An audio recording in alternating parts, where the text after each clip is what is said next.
আসসালামু আলাইকুম। নিশাস কুকিং স্টোরিজে আপনাদের সবাইকে জানাই স্বাগত। আমাদের আজকের রেসিপি হলো ডিমের কোরমা। খুবই সহজে বানানো যায়, তাহলে চলুন রেসিপিটা দেখে আসি। প্রথমে আমরা ডিমগুলো সিদ্ধ করে নেব। যতক্ষণে ডিমগুলো সিদ্ধ হচ্ছে ততক্ষণে আমরা নারকেল থেকে দুধটা বের করে নেব।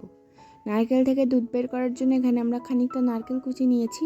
এটাকে এখন ব্লেন্ডারে দুবারের মতো ভালো করে ব্লেন্ড করে নিলেই আমাদের নারকেলের দুধ বেরিয়ে আসবে। তো এখানে দেখতেই পাচ্ছেন আর আমাদের ডিমগুলো এদিকে সিদ্ধ হয়ে গেছে। এখন একটা প্যানে আমরা পরিমাণ মতো সরিষার তেল দিয়ে ডিমগুলো আমরা লাল লাল করে ভেজে নেব।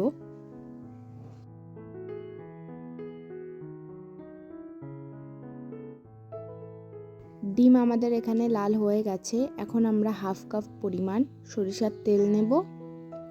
তেলটা গরম হয়ে গেলে এতে আমরা দিয়ে দেব পেঁয়াজ বাটা। পেঁয়াজ বাটা দিয়ে একটু নাড়াচাড়া করে আমরা এতে দিয়ে দেব নারকেলের দুধ।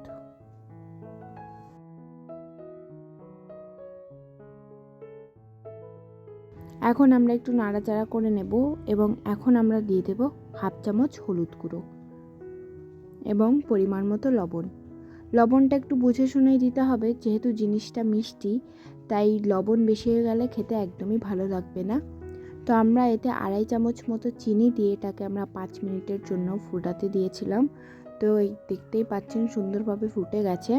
এখন আমরা এতে আমাদের ভাজা ডিমগুলো দিয়ে দেব। এটাকে একটু নেড়েচেড়ে আমরা কিছুক্ষণ ফোটাতে দেব।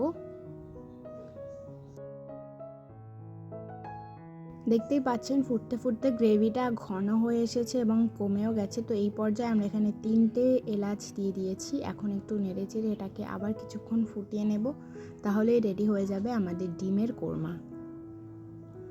এলাচ দেওয়ার পর আমরা ওই 3-4 মিনিটের মতো ফুটিয়েছি। আমাদের ডিমের কোরমা রেডি।